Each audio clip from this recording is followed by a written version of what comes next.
Hello, boys and girls. Um, Today I am going to start our read aloud book. Now, one of my favorite parts of the day when I'm in the classroom is reading out loud to my students. It's just one of my favorite things. I just love for you to sit there and listen while I read a story. So I figured I can still do that this year. Okay.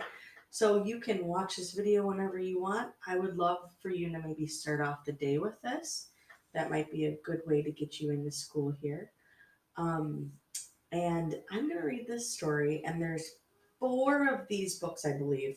There was a brand new one that came out at the end of last year, I think.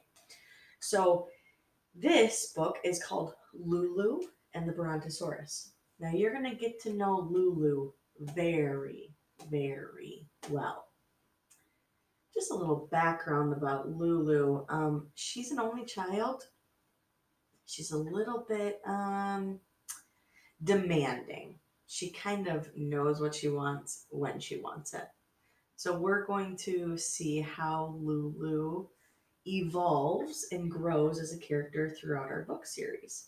I'll read all four of these books because they're my absolute favorite books. I always start every year with them.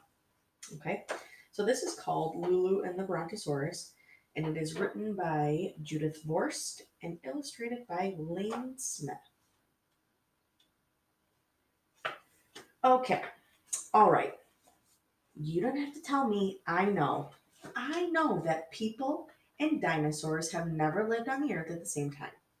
And I know that dinosaurs aren't living right now. Folks who study dinosaurs decided that a dinosaur that was once called a Brontosaurus, a very nice name, shouldn't be called Brontosaurus anymore. They changed it to Apatorosaurus. Kind of an ugly name if you ask me. But since I'm the person writing this story, I get to choose what I write. And I'm writing about a girl and a Brontosaurus. So if you don't want to read this book, you can close it up now.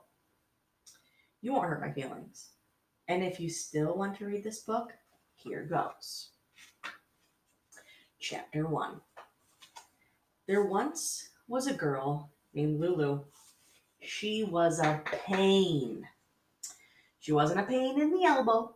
She wasn't a pain in the knee.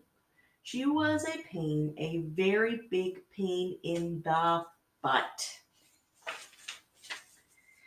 Now, Lulu was an only child, and her mom and dad gave her everything she wanted. And guess what? Lulu wanted everything. Tons of candy, tons of toys, tons of watching tons of cartoons on TV. And if her mom and her dad ever said, and they hardly ever said it, sorry, darling, we think you've had enough. Lulu would screech till the light bulbs burst and throw herself down on the floor. And then she would kick her heels and wave her arms, and pretty soon her mom and dad would say, well, just this once, and let her have whatever she wanted. That's Lulu.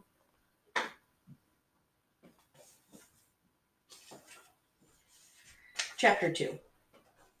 2 weeks before Lulu's birthday, she announced to her mom and her dad that she wanted a Brontosaurus for her birthday present. What did she say? What? A Brontosaurus? Yes, she wanted a Brontosaurus for a pet. At first, Lulu's mom and dad just thought she was making a little joke. And then they saw, oh, the horrors, that she was serious.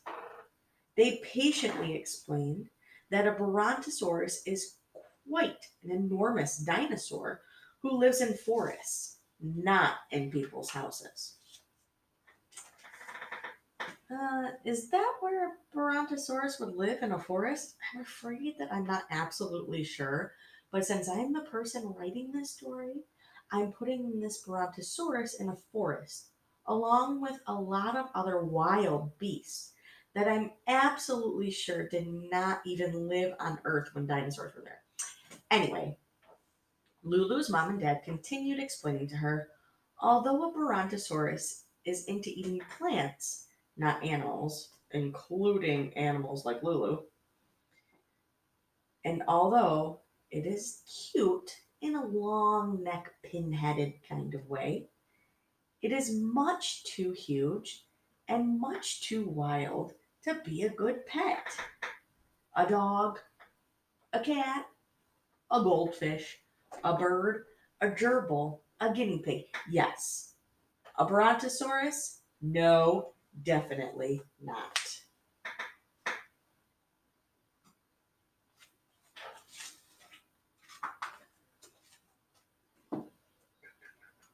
Okay. I'm going to read the last chapter. These are very short chapters. Chapter 3. No? Her mom and dad were telling Lulu no? Lulu wasn't used to hearing no, and she really hated hearing no. To show how much she hated it, she screeched and screeched and screeched till the light bulbs burst in the living room.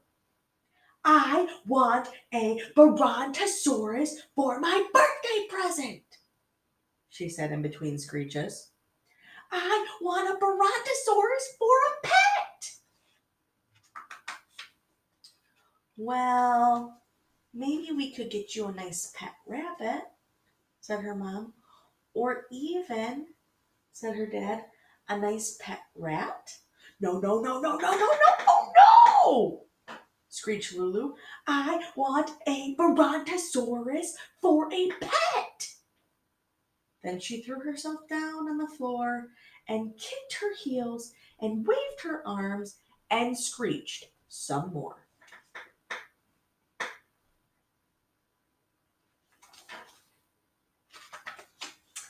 And that is where I'm going to stop. So I want you to ask yourself right now, what do you think about Lulu? What kind of character is she? What kind of personality does she have? Just get in your head right now what you think about Lulu. And tomorrow we will go back and read some more in Lulu and the Brontosaurus.